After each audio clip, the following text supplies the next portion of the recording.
So I got these frames that I'm going to be working on today.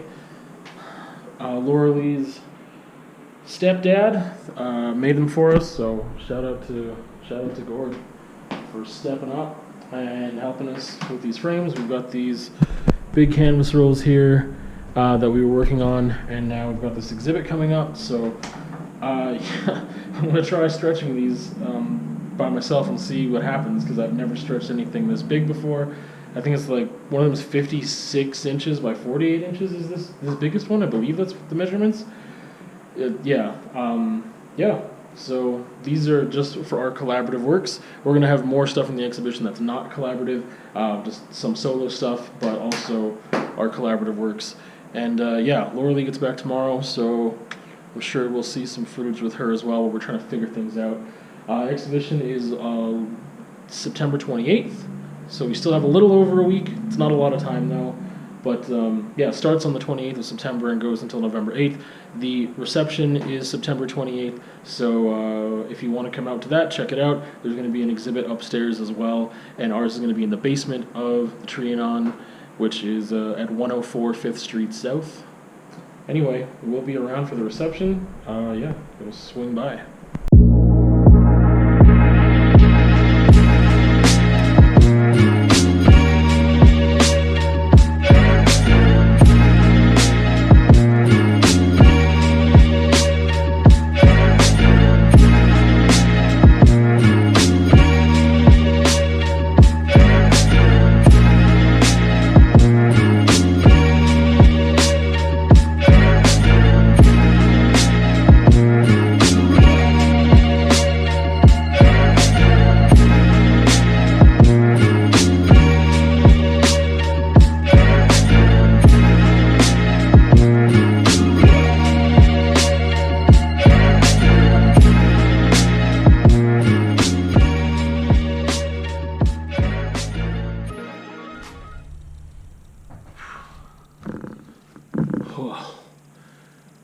So I have 5 canvases to stretch.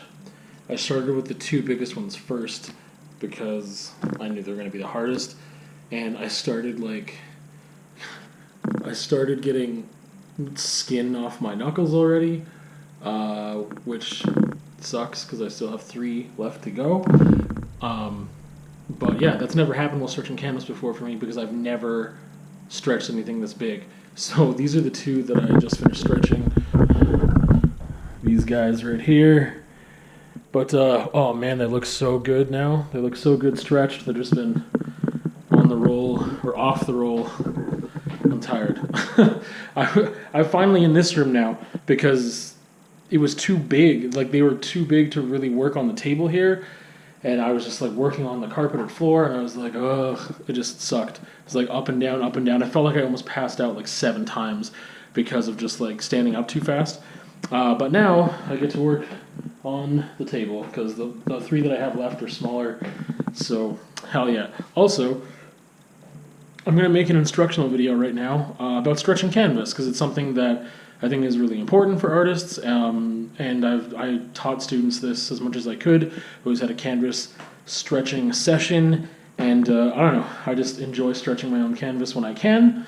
And yeah, so that'll be in the instructional playlist, stretching canvas. I guess I'll throw it in the art process playlist as well. Anyway, that's life right now. Ugh, these knuckles hurt already.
So on the way to this trail, I noticed this tire.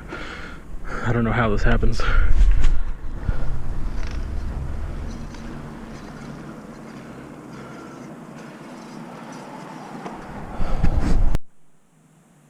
Subbing is weird. Subbing is super weird. At least for me, anyway. At this point. Probably always. I like... I don't know. You get used to a certain rhythm sometimes is what I was going to say, but then again, I think I get used to the inconsistency. So what's weird about it is the fact that I need work, so I look forward to getting calls and work and whatever. Like, when I get calls in advance, it's way better, because I'm like, oh, I know I'm working, I know what that day entails, but all the other days that I'm like, oh, it's Tuesday, and I'm not booked, so maybe I'll get a call at 6:30 in the morning, and I'll have to go in, or 7, or 7:30, or whatever, right? And I have no idea whether or not I'm going to be working. But it's just like this weird thing of, like, being in the morning of, like, I hope I get a call because I need the money, and at the same time, like, I don't really want to call, like, I could be doing something else today. But, like, it's just this weird thing. If it wasn't for the money, then it'd be different, I guess. But, I mean, the other thing is that it's always inconsistent as to what's going to happen that day. It's not my classroom. So I don't know if I'm going to even enjoy my day. I mean, if I'm pre-booked and I know where I'm going, then it's a little different. But it's just kind of like, it's, you know, despite the fact that it's subbing for a teacher or being a teacher substitute, it's still not teaching sometimes. Some days are sick and they're awesome, and I get to do real teaching and get to like I've noticed in English classes a lot, like they leave me with some stuff and we get to like deconstruct poetry or like look at this short story and have conversations about it, and that stuff is like my favorite.